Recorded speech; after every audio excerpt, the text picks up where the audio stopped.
Question of the day. You and your family have escaped a terrorist encampment. You're hiding in the back of a van when a patrol, one of the terrorists, starts to approach. At the moment, the patrol are not aware of your presence. This is when your baby starts crying. If they get close enough, they will definitely hear the baby crying and you will be taken back to the terrorist camp and killed. You along with your whole family, including the baby. If there were only some way to stop the baby crying, what do you do? Do you A, risk your whole family's existence, risk your whole family's life, or do you B, kill the baby for the greater preservation of everybody else? I think... Because that baby's hungry, ain't gonna stop crying, doesn't know what's going on. Well, you should have thought about this. Because why are you having a baby in terrorist times when you're being... Yeah, that's... People do it. For two, you're going to have to smother the baby. A quick smother is not going to cause any long-term damage. I mean, they're going to pass out, you know. I feel that's like long-term damage to you, like in the knowledge of what you've just done. No, I mean, apparently when you get knocked out, it does cause irreparable damage. But it can be. It's like oxygen like being cut off to your brain or whatever. Yeah, you kill some cells, but you can only do it so many times, and then 100%. you'll be a vegetable. When you try and smother it, start screaming louder. No, you're gonna have to shut that baby up. Yeah, you're gonna have to. You're gonna have to shut. Realistically, you have to. Any answer to this question that does not involve kill the baby or don't kill the baby is not acceptable. You're gonna have to smother the baby, and then you're gonna it's simple as that. And hopefully he's all right. And if he's not, you've got some other kids. Would you vote? I mean, you smother them too. You're next, just in case. You're next. Not taking any chances. Would you volunteer to do that task? Let's say you're a there isn't time to speak. You, as the man, have to do it. And you're probably gonna have to rip it out of the mum's arms. Oh yeah, 100%. Smother you. I was about to say. But yeah, because desperate times, desperate measures. Very, very desperate times. The terrorist is there with the AK. He's like in the bushes. You know, like in Assassin's Creed when the exclamation mark on their head and he's like, literally the scan I think goes red. It's wider. But yes, pause this video right now. Go and read The Trial by Rinder. I told you. I don't know anymore. And when you've read it, you can join us for the discussion. So wait. I don't know. So wait, because I said it last. I said the author's name last time. Yeah, as we should have. You're actually waffling. He never gets his intro right. Every time you actually manage to. I finally caught you out. Literally. But yeah, you don't have to read the book because we are going to tell you all about it. I'm Elijah. And I'm Joseph, and welcome to the Aisha Library. Welcome to The Trial. I thought that's what you were going to say. When you said Aisha Library, it confused me. I was like, huh? You messed up and he caught you again. No, you're impossible. Yeah, actually, I'm tired. I'm tired. You'll be like, my name is Elijah. Impossible. But let me read the blurb anyways. Yes. One murder, one impossible case. Who is guilty? When hero policeman Grant Cliveden dies from a poisoning in the Old Bailey, it threatens to shake the country to its core. The evidence points to one man. Jimmy Knight has been convicted of multiple offences before. This is trainee barrister Adam Green's first case, and defending Knight will be no easy task. So it was a pretty good blurb, to be fair, from my standards. Yeah, it definitely intrigued me. I think it was a good book, and I think you should go and read it. I think it's well worth the read. I do not like murder mysteries. As you can tell, I don't think we've even done a murder mystery. I think this might be the first murder mystery. Actually, no, we did the last murder at the end of the world. That was technically technically, technically that really was. Yeah, but yeah, I don't like them. I stay away from them because I feel like they're a bit two-dimensional. Who did it, sort of thing. That's literally it. And you could just tell us, like we don't need to go through these, but just tell us who did it and the end. But this is well worth the read. I would go as far to say it was three-dimensional because it had different parts to it. It had different. There's some things I wouldn't have had in there, to be honest. Definitely. There's some elements to the story I wouldn't have had in there. I think if it could have.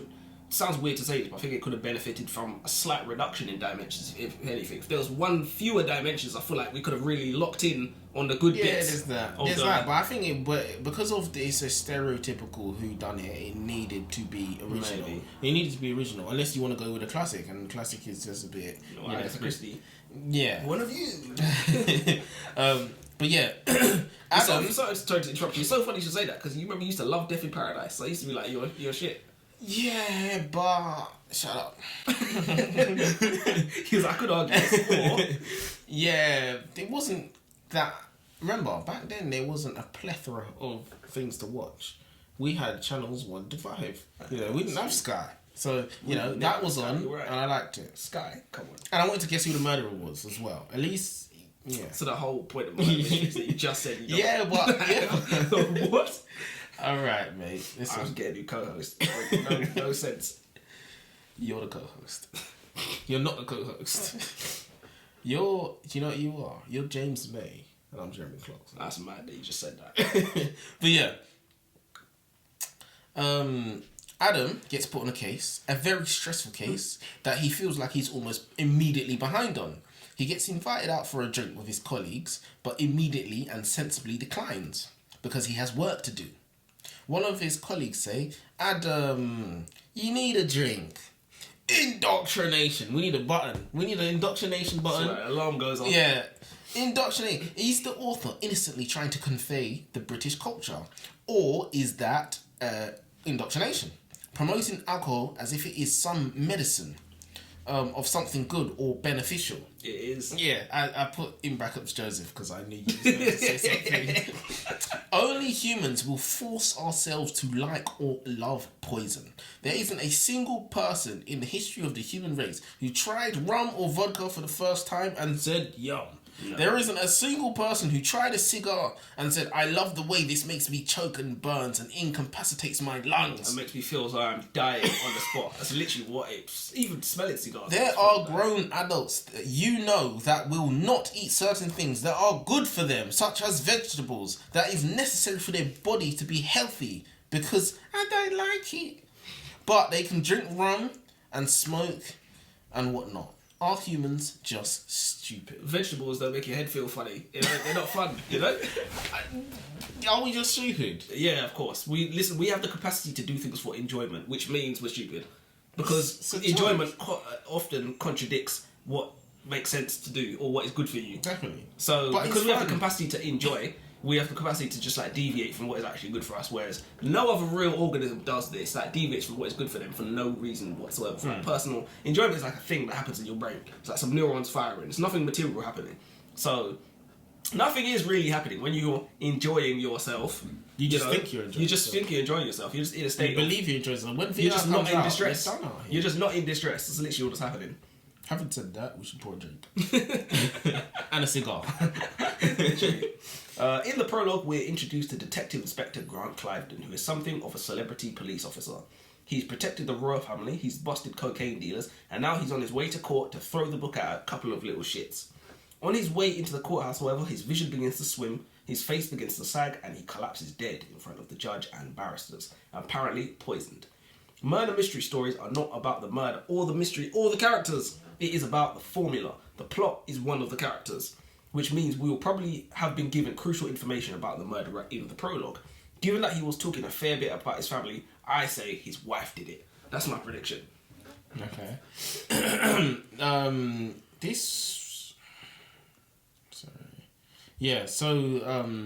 this wasn't really that type of book.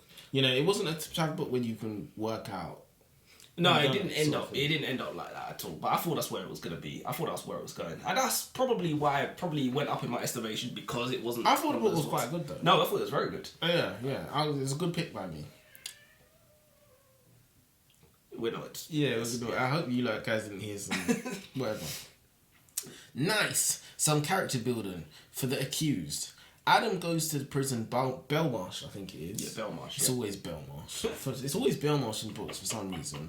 But he goes to visit the prisoner. At this point, I didn't realise his name was Jimmy Knight. Where the prisoner tells him a quick run-through of his life. Grew up in a household of constant domestic abuse. The dad broke the mother's nose more times than he can remember. The mother was an alcoholic, and it was his job to clean up her sick and restrain his own mother when she would scream that she wishes he'd never been born. Crazy. That led him towards the streets and obviously a life of crime. This is classic stuff. Not creative, unfortunately, but necessary. We immediately now feel sorry for Jimmy Knight, and we now believe he's innocent too. We are now on his side. So that was, it was necessary. It was a technique. It wasn't anything masterful, but it was powerful, and it worked.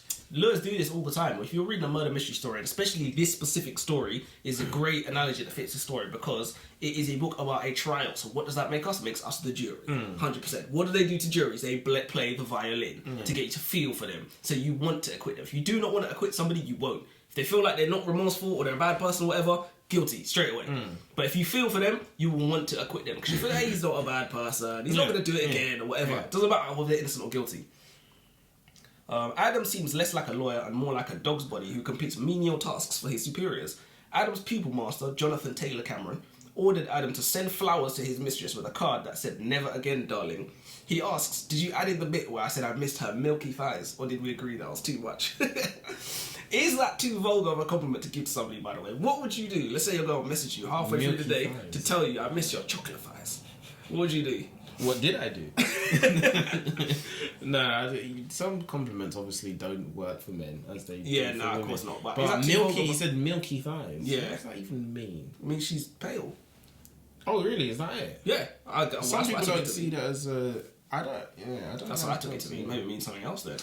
Sometimes sweet talking doesn't really have to mean anything. It doesn't really have to... Some people just say sweet nothings, they say. It's literally called sweet nothings. So, yeah.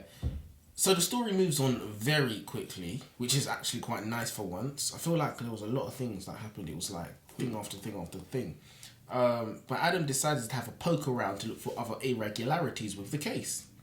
The murder weapon being poisoned by Botox turns out to be such a calculated and complicated procedure that it was impossible for it to have been the suspect, Jimmy Knight. He then finds out that the hero police officer who was married had been having an extramarital affair in the workplace. Yummy. That's the best place to have an affair, isn't it? In the stock room, break times. Oh my God. Mean, even home times. Yeah. Pulling an extra overtime shift there. Oh, gosh. I bet your ass he You're was. always, the thing is, the workplace, you're always there. You're literally always there. So if you're going to do something of that, listen, it's ridiculous. When I used to work at McDonald's, the amount of stuff that was going on in McDonald's where I used to work in Wrexham was ridiculous. In the alley. Oh my God. In the car. Literally. In my car. Then in your office. In the office. Literally on top of the photocopier. On top of the fry vat. No, that's ridiculous. Oh, that's ridiculous. But yeah. Yeah, so anyway, it turns out that the mistress had the officer's favourite flat white coffee delivered to him by her assistant on the morning of the incident. Intriguing is an understatement. I would have liked it to be a bit more three-dimensional. This is what I'm saying about it. Just after I've said that the book was... But this was... I assume this was at the time. Well, listen, we write notes as we go along. So I think it ended up being... But yeah, I said I would have liked it to be more three-dimensional. Adam could have leaked information to the press to take the public support for the police officer, which would help his own client immeasurably.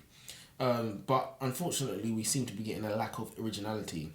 The story is interesting, so I'm not actually complaining as of yet. So he could have... It was an option for him to leak that the police officer was an unfaithful piece of shit. Because, the police officer had the support of the masses, and they wanted to see them out. They wanted to see Jimmy Knight hang. They wanted to see him hang. Because this was a hero police officer. 100%. They said he was offered to go on Strictly and all kinds of things. And like Strictly in the UK is a big deal, Yeah, it's a huge 100%. deal. 100%. But I thought what was interesting is that Jonathan Taylor Cameron, at first, he seemed to be like this guy that just make people do his work for him, and he's like an idiot and stuff like that. But as soon as they pulled up at that prison, I was like, oh, he's actually going to be a good lawyer. Because like where he was grilling Jimmy Knight, where he even said to him, straight away, he said to him, change your plea. The first thing he said to him, he said, do not plead not guilty. If you plead not guilty, you will die in prison. If you plead guilty, you may sleep somewhere else other than a prison cell before you die. He said, I have 30 years experience. Yeah. Listen to what I'm saying. I really like Jonathan as a character. I thought he was a very interesting character. And he was very realistic. He's probably the best character out there. He was a bit of an asshole, but he was... That's what fed into it. Yeah, no, definitely. One thing that was very interesting, Jonathan, the lawyer, tried to immediately trick Jimmy Knight into saying, yeah, 100%. I thought you could tell your lawyers. That's how they if get you really us. did it. I thought you could tell them so that they can try and find the best. They can try and make Find the best whatever case. they got The against best you as case. But what these lawyers do? They come in, they meet you. You know, if you've murdered someone, they say, "Oh, just tell us, did you really do it?" And if you say yeah, then they say, "Oh well, we've got to drop the case now because now I know you've done it. I can't actually speak the truth and whatnot." That's basically what it was. Yeah. And these criminal defendants, I don't know. They're paid by the government. They don't care. They just come in, sign a couple of paper. I'm getting paid anyway. They don't care what happens to you. So that was an interesting. He tried to trick him. Factoid. Yeah, 100%. And it was interesting. It was an interesting moment for me when he read out his CV. He pulled up in a prison cell, and Adam, you know, he's like the idealistic. We need to help him. We need to do everything we can to help him. Jonathan was like, "Don't worry about it." He said, "We've got paying clients to get back to. We need to dead this as soon as possible because we're not really getting money like that for this." They go to meet Nisha, who is Jimmy Knight's solicitor, and Jonathan reads out Jimmy's CV. Our client is a career criminal who had his first conviction at the age of 15. From there, he went on to keep his local police and magistrates court very busy indeed, with a varied portfolio taken in shoplifting, theft, possession of marijuana, and criminal damage. 10 years ago, he expanded his operation into armed robbery, using a gun to rob the post office where he worked at. So, Adam, as you are an open-minded fellow, how do you suggest we favourably look upon this CV? And Adam was like, and Jonathan basically schooled him in front of the client, which I was always told, or I was under the impression you're not supposed to do in front of clients, but he pretty much said he doesn't give a shit. Well, put it this way, you can never know how someone's going to act under pressure until you put them under pressure. Oh, of course. And that 100%. was like level 1. That's not even... Yeah, like, do you if know he what I did it mean? in court, in the courtroom, then that could have been 100%. So, you know, it's all part and parcel, mate. Look, if you're trading, you're trading. Your pupil master can do what he wants, basically.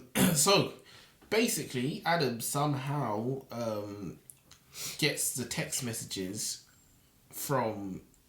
What's the officer's name? Grant Clifton. Yeah, Grant Clifton. Is it Clifton? Whatever. I'm pretty sure it's Clifton. I read it. I didn't listen. Oh, so you're probably right then. No, I read it as in I didn't listen. So you're probably right. Whoa. You're probably right. Cause I don't know. It doesn't matter. Maybe the guy who read it said it wrong. Maybe, but surely the author would have told him to fix that before he put. But it doesn't matter. Clifton. But I'm listening times 3, so I'm just...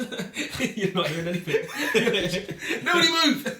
I listen at times 3, but then I use my mind to slow down time. That's what I do. Yeah. So anyway, I'm just gonna. So basically, Adam got the courts to release the dead officer Grant Clifton's text messages because he wanted to see. He was looking for evidence against his bosses, his pupil masters, the lawyer's permission. He still got it done. So what they found on the text messages, they found texts between Grant and his mistress, and this is what the text went like. This is his mistress, Raquel. You absolute piece of shit. I should have known better than to let you use me. How dare you? I bet Natasha would love to hear about how you've been fucking me for nearly a year. How when you said you had to work on her birthday, we were making love. Over and over in the back of your car. How you said she doesn't satisfy you in bed. I bet your kids and all your colleagues and your family friends would just love to know what a great guy Grant Clifton is. Clifton, you think you can just ruin my life? Just try. I will burn yours to the ground. Raquel, I'm not the one that's married, hun. So anyway, basically, there's incriminating texts going back and forth, which is making Raquel look like she done something. But these texts were spicy. You know, it was basically texts of her sending him nudes and stuff like that. This is how you start a book. Yeah, like you start a book like that, hooked. When I read that, I was like, whoa, juicy. But what do you think about that? Raquel said, "I'm not the married one, hun," as if that alleviates her responsibility. I know loads of people feel that way. Loads of people definitely feel that way. Loads of people feel that way. But the funny thing is, like, even later when she was in court, when the wife pulled up in court and like she was working in the courtroom, like pouring water for her, yada yada, staring this woman in the face. You've been fucking her husband for a year. You don't care. And it doesn't feel like to her like she did something wrong or did anything wrong. And it's like two-faced. But honestly, when people get emotional, I think there's a degree of culpability. Obviously, she's right. She's not the married one. But as guilty. I think you took part in the same crime. You took part in the same crime. I think you are as guilty. I don't know. You didn't make any vows to this person. It doesn't matter. Yes, it does. Because the vows must escalate higher. I don't think yours should be brought down. No, I don't know. I think, look, at the end of the day, what are vows? But just meaningless words. I mean, are they? They should be. Vows are just words. It's the principle. And the There's principle. loads of husbands watching this like, yeah. Let him cook. No. The principle. Vows are just... Sorry, vows are just words, and words are just letters. You know, They're just phonetics. It's just an amalgamation of words and letters. Lines that we've but at the end of the day, right? You know he's married. You are... what you're doing... Well, okay, this is what philosophers say. This is what philosophers say. You're a home record. This is what philosophers would say. The fact that you haven't told the wife about what's going on means that you are taking away her decision to do something about it. Yeah. So you're just as guilty. You're using that man, who's a married man, as a means and not an end. You're using him for sex, and just like he's using you for sex. That doesn't mean it's good. It means it's equal, but you're using them. You should use people as an end, not a means. We're not property. We're not things. So that's what philosophers would say in that example. But us mere mortals, we're humans. We say, oh yeah, well she's not the married one. Well, she didn't do anything wrong. Which there's a word for which is called it's a drug called copium. That's what it's called. You're coping. You're trying to cope with the reality of what it's is women not being able to take accountability. Which is, of course. Which we never heard that one before. Time. We never heard that one before. Did you know that they're like that? So yeah, I'm familiar. Yes, intimately familiar. But yeah, what do you think about? Well, I know you think what the philosophers think, get it, as opposed to she's taken away her decision to choose, or. All right. Well, what do I actually think? I think she's just as bad. I don't think to say that. Men will be men. You know, that's what men are known to do. Something. I'm not saying all men. I'm saying men are known to cheat on their wives. But why are you, as a woman, helping him? You knew. Right after we just said women don't take accountability, you know, you just drop that one. That's what you expected me to do this, but why are you doing it? I'm gonna look sideways at you now. Think about it. You're snaking at your own gender now. Think about it. Oh yeah, that's true. Think about it. A man can't cheat if women don't have it. They can't cheat by himself. You know, takes two to tango. Yeah. I think they're both as bad as each other. You need to be one of the barristers, right? Getting client off. I think they're bad as each other. I don't think it's worse because he's married and she's not. She knew everything. If she didn't know anything, fair enough, you know. Yeah. But she knew, and she still pursued a married man. And she was ready to use, and she knew it was wrong because she was ready to use it as a stick to beat him around the head with. As soon as she got emotional, she switched. Yeah. I wonder how your friends and family start bringing in other. Yeah. So it's crazy how you know, don't tell me anything. It's manipulation. His hand was forced. He had to, because if he didn't, you know, this character defamation. If he hadn't, she might have said that he had, and you know that'd be lying. At least you know now it's not lying. I'd have Jonathan any day of the week, mate. I saw this thing on Reddit one time. It literally said, this guy cheated on his girlfriend, and it was like, this girl told me she had better pussy than you. I couldn't let her talk about you like that, so I had to make sure she didn't. And she said, guess what? She doesn't. I was like, oh, this is the worst excuse I've ever heard. Worst? That's the best excuse. All the husbands are looking to get, yeah, let him cook, bro. So the official autopsy places the time of the poisoning between 2 and 10 hours before Clifton dropped dead. And according to a report from the toxicologist, Jimmy Knight's meeting with Clifton falls smack bang in that window. However, Adam Green gets a text from the toxicologist saying that she's unsure if the window is correct, meaning that the murderer could be someone else. As I said, murder mysteries are formula stories, and if this one is to formula, all the information we need will have been given to us in the prologue. The murderer is probably the woman who handed Clifton the coffee cup on his way into the Old Bailey. Or it'll be something ridiculously clever, like poison is in an ice cube, it has to melt first. It'll be something like that. Murder mysteries love being clever. Yeah, and they love, giving you... You do, that's not saying it's a bad thing, but they love giving you the information, but in a convoluted, in a Trojan horse package, so you didn't know you had That's the best way. Literally, and then it comes full circle at the end. You know, the la-di-da, don't know what's going on to the bleeding end bit. I knew I knew it couldn't have been the coffee cup, though. That would have been too easy. Yeah, it would have been too easy, because as soon as But you could get away with that, though. That's the thing. There would have to be some extra twist that trumps that twist, and then you would get away. You'd be like, oh, okay, because we got a clever bit in the end. If there was another clever bit, like the identity of the killer or whatever, or like the woman who had the coffee cup wasn't even in on it, and it was just a sabotaged cup. Oh, something like that. Dropped it in. Do you see what I'm saying? It could have been.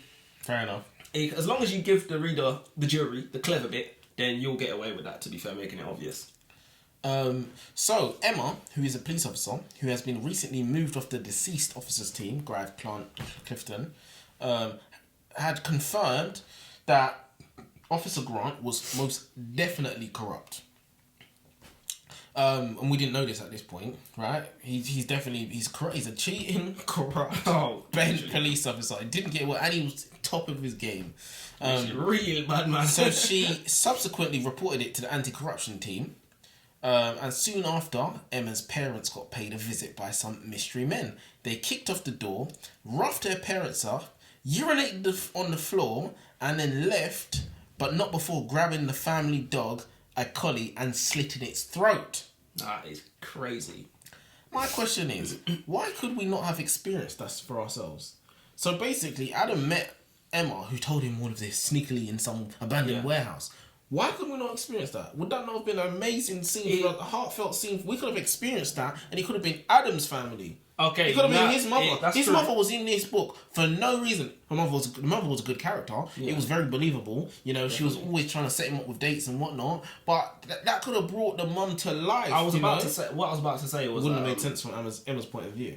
Not only would it have not made sense from Emma's point of view, but I also thought he was about to say, if we did it in the book to Emma's family, also now you have to bring in Emma's family as characters. We have to have a couple of chapters with them before, so you know who they are. We have attachments to them. Yeah. Probably didn't want to do that. It was probably too many characters anyway. Well, good thing I made a solution. 100%. But if it's to Adam's family... Yeah, if it's to Adam's family, I think that could have been good. Yeah, we never heard about his dad. Yeah, no, his dad wasn't in the book. We heard about that, but he wasn't in the book. But I think it could have been. It could have destabilized. Was he not making a joke? You actually thought it could have destabilized like Adam, because he's supposed to be on top of his game in court representing his client. Yeah, but it's like your family's house has been mashed up and like your dog's been killed. Or whatever. But if now we've got the moral dilemma, do I continue digging into this police thing or do I pull away? Yeah. And, you know, he could have, because he was already too close to the case because of the similarities that he had with his dad and whatnot. Yeah. No, if this would have opened up the book, you know, his family dog just got his throat slit. Now he's out for vengeance. You've seen John Wick. John Wick, yeah. You've seen John Wick. Maybe it wouldn't have been original. That's something different. He should have started doing up John Wick stuff. Forget all this law shit. Vigilante. 100%. Are you telling me that would not have been better for us to experience the W? Bro, I think you should just watch John Wick. You just watch John Wick, you know? You're gonna see John Wick in a minute.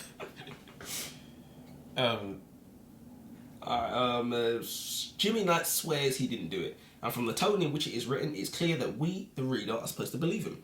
We also discover that Adam Green's father was also accused of a crime he didn't commit, and this case is going to be Adam's way to fight for an innocent, the way he couldn't fight for his father. Interesting direction, not bad, but I would have much preferred if Jimmy Knight had said, yeah, I killed that old bastard and he deserved it and I'd do it again. And you two cunts are going to get me out of this. That presents a moral dilemma for the reader, in that characters we're supposed to like must now fight to put a murderer on the streets. And it also presents a technical dilemma in that they must construct a cohesive legal argument to dispel the incontrovertible evidence against their client. I feel like I really like the aspect of their defending the bad guy in this story, and I really like, because you watch legal stories and they're all defending the good guy. You're right. And they're all trying, I need to get my client out of prison, they're accused of a crime he didn't commit. I want to see the guy go, yeah, I killed him, and I dragged my knife across his throat like this. And like hear all the stuff that criminals say, whatever. And then the lawyer say, we're still gonna get you off scot-free, out into the world, murder some more people. That really would have you're actually right. And I don't know if it's my bad memory or the writer's good at what he did, but he did start. The whole premise of the book was the fact that they're defending someone who's pretty much guilty, and then they kind of swapped it around and made some character. They basically added in the character development that made us think he didn't do it. Yeah. So they did change the original story and change it into something that was not necessarily original. But it worked out. It's a bestseller. What do we know? Yeah, as we were saying, it's a bestseller. They must know something we don't. Yeah. In fact, the author is an actual judge. He's a career barrister. I will not. And he was a judge. Does not surprise me. And he literally has he had a show called Judge Rinder. He's like Judge Jury. You know how Judge Jury is kind of. I feel like I got some Judge Rinder vibes though. To be fair, so what? The guy who wrote it? Yeah, he's the judge. So that's Judge I Rinder. watched some. See, this is the thing. I actually googled the name. Wait, what's the name of the Rob Rinder. That's the name of the author. Fuck off. That's, Yeah, I know that name. Judge. So I googled. It's funny enough. I googled the author's name and I saw Judge Rinder and I thought that's weird. Talking about it, I thought, oh, so he's read the book as well. But yeah, no, I felt like I got Judge Rinder vibes. I don't know why. Maybe it was just the name and it just done something in my subconscious. But yeah, I've read Judge Rinder. He's no Judge Judy, but he's good. He's good. No, he's good. This is what I said. He's different. I literally said he's like B-Tech. It's the same thing. It's the same thing. Judge Judy. Judge Judy's just a bit less serious than Judge Judy. It's a bit less serious, and I look. Put it this way, I know who I'd rather be judging my case because Judge Judy is rude. I'll grab that. You know, no chance. That fat bailiff, no chance. They said something in this book. They had all seen Line of Duty, so they all knew about bent poppers. Yeah, you know how I feel about, because obviously Joseph's an author himself, and I review his books and his stories. And anytime anybody makes a mention about something, another fictional piece of content, I feel like it reduces the quality. It's taken away from your story. You should be reading something that immerses you in. But when you're putting in something, oh, it's like Harry Potter, it's like it takes it away. And I think it devalues it. In this statement, in this stance, it was fine. That's a funny thing. Which was weird. It's a bestseller. So maybe it's because it's a bestseller that you feel like, because he knows what he's doing in terms of he sold this book and it's best-selling. I don't maybe think it just didn't flag as wrong to you. Because subconsciously you might be right, but consciously I don't agree. What did you like about this specific? I didn't like it. I just thought it worked. It was just I feel like there was a lot of British/London culture involved in this story. Like you said about you got to get a pint. Like they went to a pub with the Wig and Pen. Every pub in London is called something like that. They was drinking Camden Hells. Everybody in London drinks Camden Hells. And it was like everything they did was just centric on London culture. So Line of Duty is a show that was extremely popular in London. So I feel like it just fits the theme. Whereas other times it may not fit the theme. It may seem out of place to you. Well, as I said, I couldn't work out why it worked for me. It wasn't like I'm positing the theory. Maybe that is why. Because it seemed very in place. I didn't think there was anything wrong with it either. But then again, I never do. How many you got? I've got 19 in total. No. How much left have you got? You still got loads though. I'm on 7, so yeah, got a fair bit. What are you on? Should I go a couple times? Yeah, go on. No, I've got about 5. Good for you. Adam has a hunch that there is more to the Cliveden murder than Jimmy Knight is letting on, so he visits the defendant in Belmarsh prison to grill him. Knight sticks to his story and claims that not only did he not murder D.I. Cliveden, but he was also framed for the armed robbery of the post office where he worked 10 years ago. When Adam asks Knight why he was framed, he replies, "It's better for you if I don't say no more."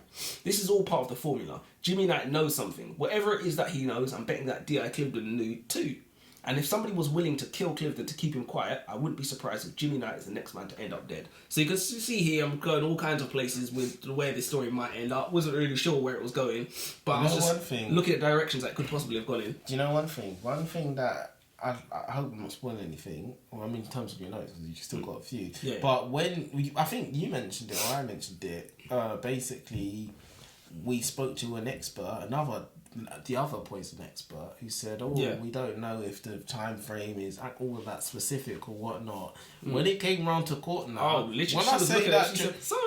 Yeah, bro, she dropped a minute. She was like, "Oh yeah, I did tell you before that." I tried to call you, you didn't answer. Yeah, you could have texted, you could have emailed, you could have come round. Like, what are you doing? Turns out, it was definitive. That was different. And that was our entire strategy. Yeah, and we just put you on the stand. We've given the opposition a gift. We've literally given them a gift. Blunder. It was definitely a nice shock factor, but I didn't like the bit where they said, "Oh, I tried to call you."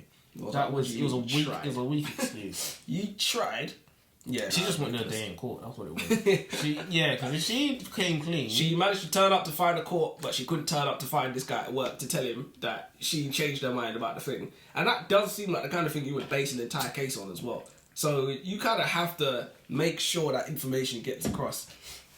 Botox, or more specifically, botulinum toxin, is 7 million times more toxic than cobra venom. 7 million times, not 7 times. 7 million times. Is it poisonous or is it toxic? It's toxic. Do you know the difference? Poison is man-made. Venom is like animals, you know? Animals have venom. No, that's not the difference. So what is the difference? So I read about this, and I probably want to butcher this, and I should have double checked. But basically, it's what it does to your system. So I think venom, for example, it changes the chemical structure of your blood. For example, so it goes into your blood and stops you, maybe clogs up your blood, so it can no longer take cells around. Whereas poison is something that is just poisonous. So something that's toxic actually changes the chemical structure. It reacts. I was doing poison versus venom. You said toxic. Oh, yeah. I think that's the big. So yeah, I think it's venom. Was it poison or venom? No, you said poison or toxin. Oh, okay. Well, venom makes your blood reacts with your blood. Oh, okay, I answered the wrong question. That's probably wrong anyway. We all wasted a bunch of time there answering questions we don't have answers to. But that we didn't ask either. No one cares. Literally, 7 million though is a lot. 7 million times more toxic than cobra venom is crazy, and it's insane that people inject this into their faces for cosmetic enhancements. Of course, this is nothing new. In the 18th century, women's makeup often included lead-based paint, which they would use to achieve a more desirable, whiter skin. Perhaps they milky thighs.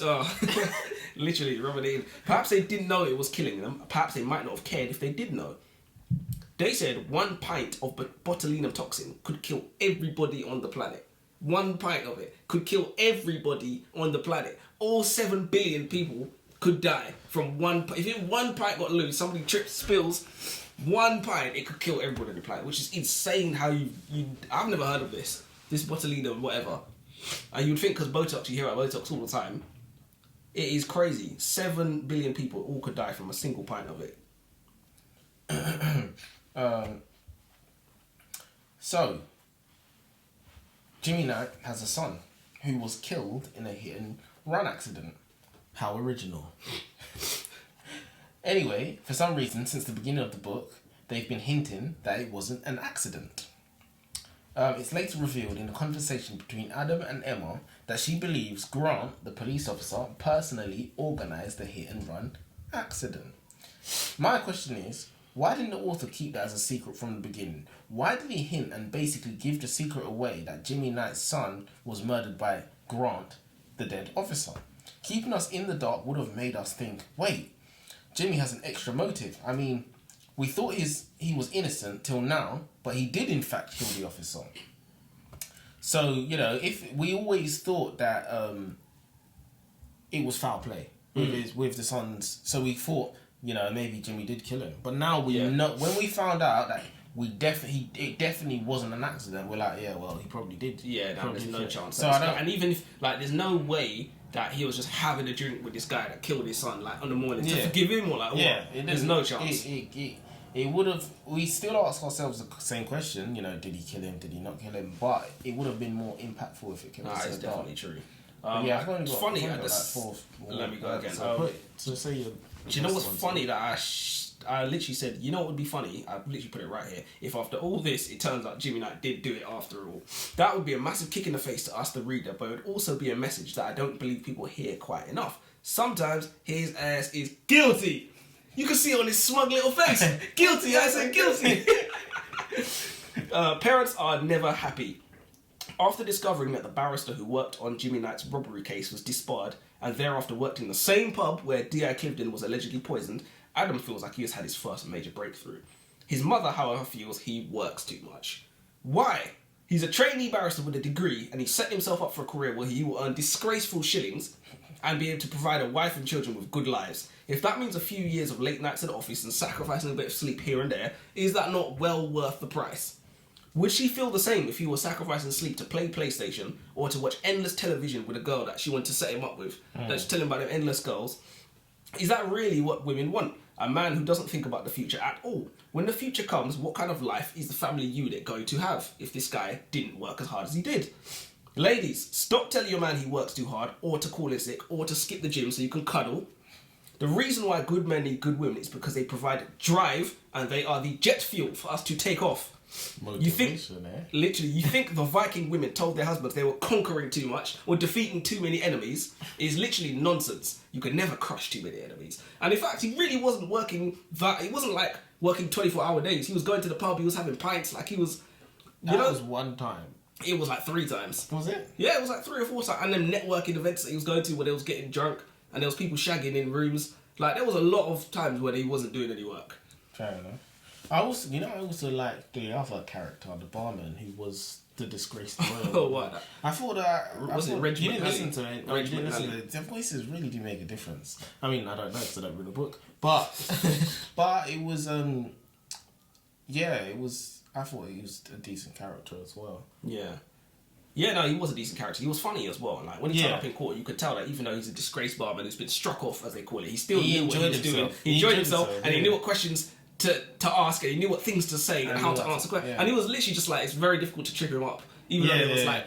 Because, he basically tried to say as little as possible, basically. Yeah. And he knew what not to say. I can't remember. And he knew what to say ahead of time to set himself up to say other things as well, which even Adam was like, he set himself up to say he can't remember. Because he was like, I don't have a good name for faces or whatever. Because he knew down the line they're going to ask me this. And if I got this on the record, because obviously in court there's a stenographer who records every single thing that's being said so the lawyers can read it back later. Yeah. But he was a good character though. The thing I found about Adam started receiving blackmail letters. He started receiving pictures of like his family and like this is reminding me about the ending. I really notes when they were saying, if you don't stop digging into this case, people are gonna find out about your family. Wouldn't want you to find out about that. The thing is, we can tell Adam's being blackmailed, but we did not know anything about his family, so we have no frame of reference to how badly he could get burned if he pursues the case. So we really didn't care that much. It was about releasing about his dad and stuff. But what did his dad do? We didn't know at that point. It was released like a couple of chapters after I even wrote this. But it was ridiculous how we need to know how badly he could be burned if he doesn't cave to demands. That's what's going to make us feel the peril of being blackmailed, in fact. So we've just discovered that Adam's dad went down for the apparent murder of a little girl. Adam plies his mother for details, but she doesn't like talking about it. She also seems adamant that Adam's father is innocent. In my opinion, the only way one can be certain that someone isn't guilty of a crime is if you witnessed somebody else do it, or if you did it yourself. Whoever this little girl was, my next sweeping prediction is that Adam's mother killed her and his father took the fall for it. Which I felt like would have been interesting if they... Yeah, I was going to say, that didn't happen, did it? No, it didn't. Yeah, no, I thought not. It was ridiculous what sounds actually good. happened. It was ridiculous what happened. It was ridiculous. I want to say, I've actually got one more, but... Hold on, let me go again and I'll let you say your one more, because I'll be on 17. But okay, that's good. We're in the middle of Jimmy Knight's trial, and honestly, I am hooked. We're seeing some clever direct examination from the prosecutor Ed Lowe. Some good cross-examination from Jonathan Taylor Cameron. We're seeing like objections, all the things you want to see. He was doing his best, but he was doing his best. He was handling it. He was doing it. Yeah. But even he said to Ed Lowe, because they're boys, he even said like, "Bro, it's an easy win for you. Just like don't rub it in. Like we'll go for pints after. It is what it is. But like, come on, you got this. Just knock it out of the park. I'll do what I can." But you can see he was definitely handling it. It's all good show business. It's all good show business. Halfway through the testimony of Reg McNally, however, Knight's old barrister, Jonathan Taylor Cameron, gets an email from his wife. She knows all about his various mistresses and their milky thighs, and she's considerably miffed. Jonathan does not look ready for the cross-examination. Does this mean Adam is going to have to take up the slack? I thought they was going to try and make it is like Hal Jordan, Green Lantern kind of story, where it was like, you can't be a lawyer because you never do what you're told. And at the end, we're like, it's because you don't do what you're told, why are we going to let you become a lawyer? Which is essentially what happened in Green Lantern. But they kind of did, but obviously the ending, which I think the ending kind of ruined the book. Honestly, you think so? It's still worth reading, but it's just so far fetched. Yeah, it's so far. Yeah, there's so many things that they had to just introduce out of thin air. Out of the blue, out of thin air, which was like, well, if we'd known that, we absolutely would have been able to. Do you know what I mean? And I've got a plot hole we're gonna ruin. I think you should say what you got to say because I'm gonna reveal everything in this plot hole. It's very short, but fair enough. I put the verdict is back in. Guilty. Jimmy Knight is guilty. You can see on his smug little face. There is still around 50 pages of this book left, so I imagine there will be some more twists and turns. I was shocked. I didn't know what was going to happen. I didn't know what was going to happen before, shocked. but I've seen this before in murder issues where you catch the killer and then the police take him away and then in the aftermath it's somebody else. Yeah. I've seen that happen before. Put it this way. When I heard the verdict, I was still not convinced he was the murderer. Put it that way. I was convinced that it was just an unfortunate... I thought there was... It was circumstantial. I did think... I did say earlier, like, it doesn't necessarily have to be one person. It could have been somebody else involved. Like, murder's, like, not typically only one person, but... But yeah, let me ask you this, since it's been revealed. Plot hole alert. Why did Jimmy Knight not plead guilty and pretend to be innocent if he knew all along he was guilty? He knew that the judge was his baby mother and that would have given him a light sentence. They could have ended the story there and then. That is very true. We don't even know why. It creates problems when you introduce things out of thin air because it just changes Ruins the bedrock. the whole Everything you set up now is different because there's a huge piece of cement you've just dropped onto fresh cement. It's cracked it, and like now there's cracks everywhere. You know, so essentially I thought he just thought, fuck all of that, bombshell. You know, so essentially what happened was the judge was called Charlotte Wickstead, right? The judge for the trial. And it turns out she was the same judge who was in court the day Cliveden was murdered. And she basically conspired with Jimmy Knight to murder him because she is Jimmy Knight's baby mother. Marcellus is her son. And like a strange son. And that's the guy that's Jimmy Knight's son who died that's in the Jimmy car Knight's crash. son that died in a hit and run or whatever. That Cliveden got set up to get killed because he was digging around. So, my question remains, if he knew he did it and he knew the judge was there, you getting found guilty is much worse than pleading guilty. You plead guilty, 100%. you can get the super light sentence. Prison would have been way worse. You don't have to go through an ordeal of a trial as well when you know pretty much. Why did they murder him? Why did they murder the police officer? Prison would have been way worse than dying as a hero. Instead of going to prison as a bench. That's true, but I don't think that's the kind of thing you think of. And there's much better ways to kill a serving police officer than Botox. 100%. Poisoning is so suspicious. Serving police officer, you could have just shot him. Poisoning is so suspicious as well. It is just so suspicious. Someone dies of poison. Car crash. 100%. In fact... Cut the brakes. Yeah. Cut the brake cable. Yeah. No, 100%. But this is what they said to try and get Jimmy Knight off. They was like, bro, this guy has no skills other than crime. Like, where is he going to get Botox from to poison somebody? I still don't know how he got found guilty though. Because from the evidence, it was just ridiculous. From the evidence, I literally Only thing is he was there, honestly. The funny thing is, Jonathan Annie had motive. And he had motive, he had opportunity, and like he was there. And he's a criminal. So how did they administer? Was it really the drinks then? Because that was explained. They literally said he put it in the drinks. So is that what actually happened? Yeah. But I thought they said it was... okay. Right. And it was just crazy because I was thinking when Jonathan Taylor Cameron gave his closing statement, he was like, if there is any doubt about anything that the prosecution have said, then you must acquit. Why and there was 100% doubt. Why didn't they just take the CCTV out of the camera? What do you mean? Why didn't they ensure that the CCTV wasn't recording that night? I don't know why they did a bunch of things. Why was she on the CCTV? Because they said they saw a lock of blonde hair or whatever. And I was like, what do you mean a lock of blonde hair?